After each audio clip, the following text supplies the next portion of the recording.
নমস্কার, আমি ডাক্তার আসাদুল শেখ। আমার চ্যানেলের পক্ষ থেকে সবাইকে ধন্যবাদ। আজকে আমি এই ভিডিওতে একটা গুরুত্বপূর্ণ বিষয় নিয়ে আলোচনা করব, যেটা হচ্ছে হেয়ার লস বা হেয়ার ফল, চুল ওঠা বা চুল পড়ার সমস্যা। এই সমস্যা খুবই একটা বড় সমস্যা।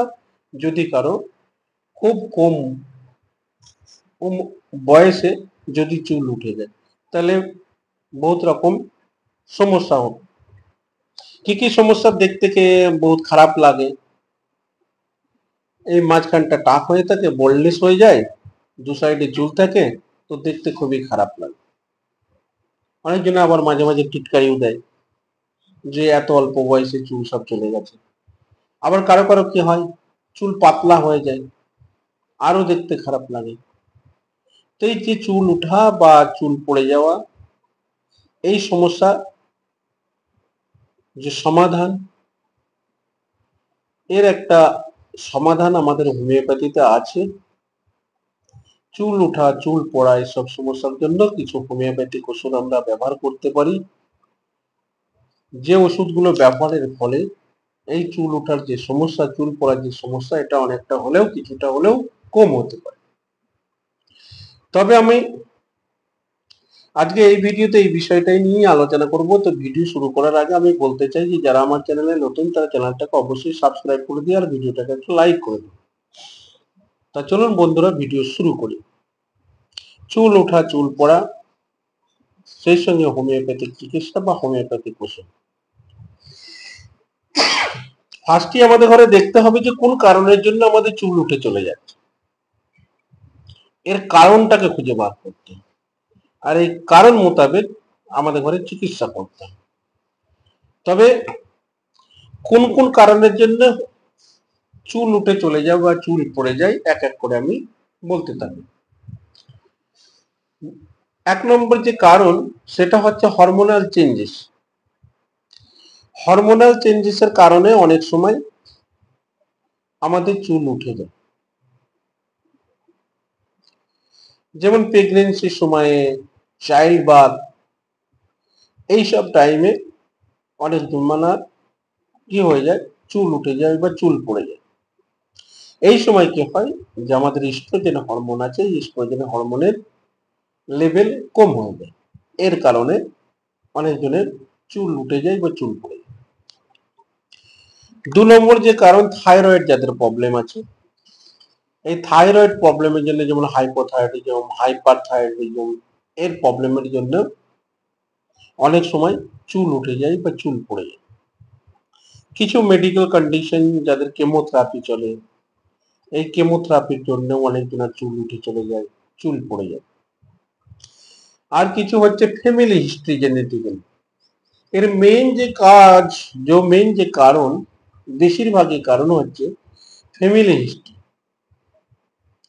অনেক সময় mail pattern boldness, female pattern boldness, androgenic যে অ্যালোপেশিয়া আমরা বলি, তো জেনেটিক্যালি হেরিডিটি কারণ বাজে অনেক সময় চুল উঠে যায়। যেমন হচ্ছে কারো দাদু ও বাবা বা মায়ের এইরকম তার চুল ওঠার সমস্যা আছে, তো তাদের হিস্ট্রিতে আছে। তো যাদের হিস্ট্রিতে এইরকম চুল ওঠা, চুল পড়ার সমস্যা আছে, জেনেটিক্যালি কারণ, তো জেনেটিক্যালি কারণের জন্য অনেক সময় চুল উঠে চলে।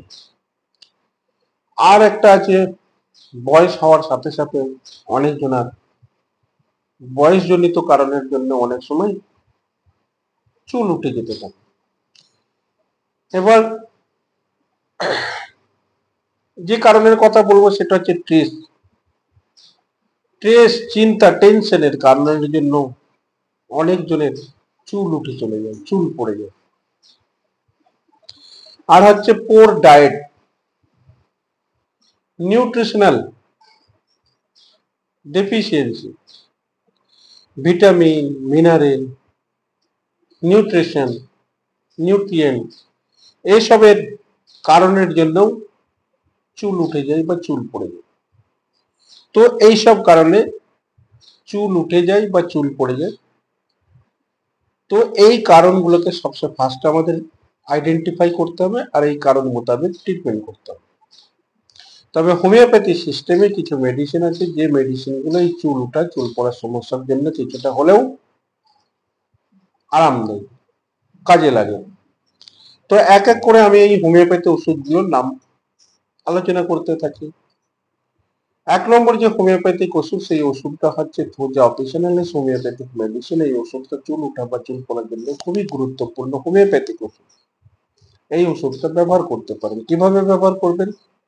30 পোটেন্সি বা 200 পোটেন্সি 2 ফোঁটা ডাইরেক্ট জিভে, সকালে একবার খাওয়ার আধ ঘন্টা পরে, আর সন্ধিবেলা একবার খাওয়ার আধ ঘন্টা পরে, এইভাবে দিনে দুবার 5 থেকে 7 দিন ব্যবহার করবেন।